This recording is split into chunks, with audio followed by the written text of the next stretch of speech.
I was 13 when I had my first pumpkin spice latte. Dad had taken me to Starbucks on the way to school, and as soon as we walked in, I saw the poster advertising the drink. Everything about the ad screamed warmth. The mug it showcased was a gentle beige, contrasting sweetly against the light brown wood of the table on which it sat, surrounded by artistically placed autumn leaves and festive gourds.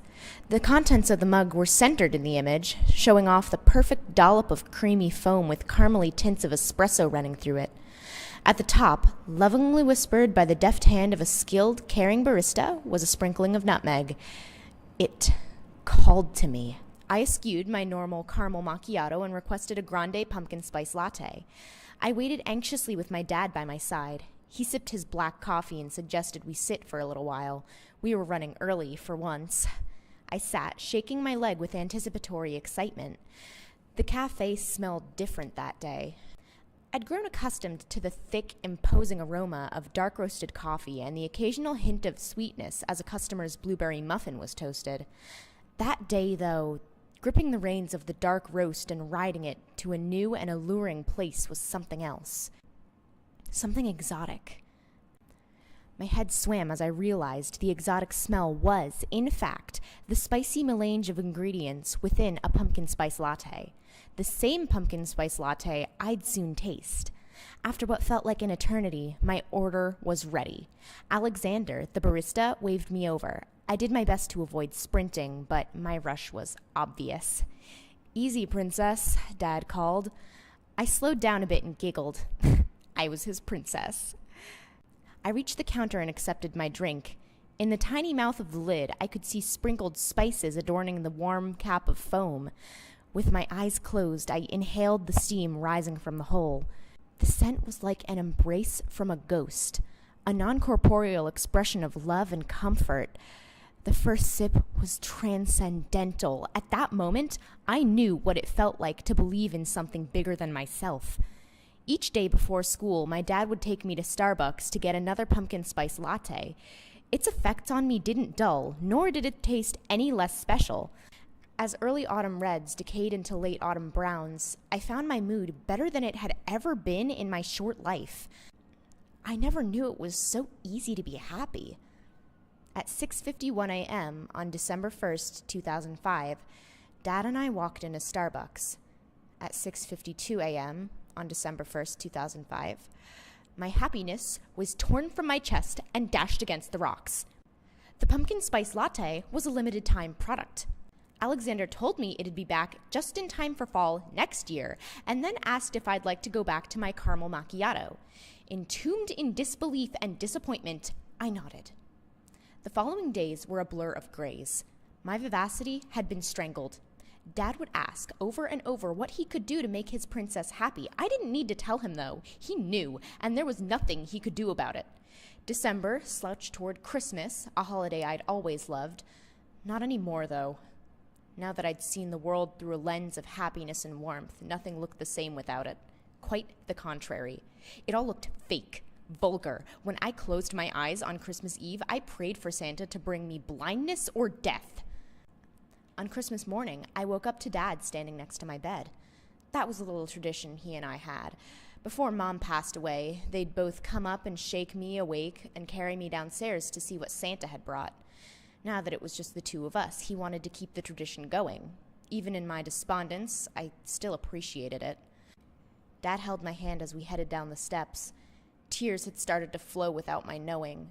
We reached the Christmas tree in the living room. Only one present stood underneath.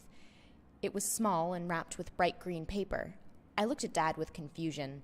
He just smiled and beckoned to the gift. I sat cross-legged under the tree and tore away the paper. My soft weeping grew into pitiful bleating. "Why would you do this?" I whispered to my dad, my breath heaving with sobs. In my lap, beneath the shiny, torn paper, was a cheery autumnal Starbucks mug, the same one from the poster I'd seen on that transformative day. I was baffled and hurt, but Dad stood, still smiling. "Come with me, princess." "Come with me, princess." I obeyed and rose to my feet, following his long stride out of the living room, down the hallway, and into the kitchen. Dad looked into my misty eyes and whispered, Merry Christmas, sweetheart. He opened the cellar door. A faint but familiar and exquisite aroma entered me. In my surprise, I nearly dropped my present. Why don't you go see what Santa brought you? Dad suggested. I ran down the 14 steps with the same enthusiasm I had when I ran across Starbucks to receive my first pumpkin spice latte. This time, Dad didn't tell me to slow down. I reached the bottom, turned the corner, and there, on a makeshift bar, was a new espresso machine. I gasped. Behind the bar, manning the machine, was Alexander the barista. He smiled and stared, wide-eyed, as Dad reached the bottom of the stairs and placed himself by my side. Go ahead, princess. Tell the nice man what you'd like. My voice quavered at first, but I finished my request with enthusiasm and strength. May I please have a pumpkin spice latte? Alexander, still smiling, nodded. He began to work. The coffee was ground and the thick espresso drooled out of the machine and into the bottom of my mug. With a hiss of steam, the milk was frothed. Warm milk joined the espresso in the mug, followed by a generous dollop of ethereal foam. Then Alexander picked up a large shaker. I knew what had to be inside. With 3 expert shakes, a pixie dusting of pumpkin spice kissed the foamy head of the latte. He picked up my mug and held it out. I walked up to the bar, carefully took the mug from Alexander's hand, and thanked him. I noticed, for the first time, that he didn't have any legs and was strapped to a rolling stool. I'm sorry about your accident, Alexander, I said with sincerity. He didn't say anything, but kept smiling. I saw a small cut in his neck and wondered if his accident had made it so he couldn't talk anymore. Merry Christmas, I told him. He stared at Dad. I took a sip from the mug, and for the first time in nearly a month, it seemed like I could see color again. The world felt right, and I was happy. My tears were drying as I took Dad's hand. We turned the corner and headed up the steps. We reached the landing, and Dad switched off the basement light. He always hated to waste electricity. You can have one every morning now, Princess, my dad informed me. As long as I'm around, I'll make sure you get whatever you need. I hugged him, feeling the warmth of his body against mine. It was nearly as pleasant as the mug against my palm. He was right, too. Things have been wonderful ever since.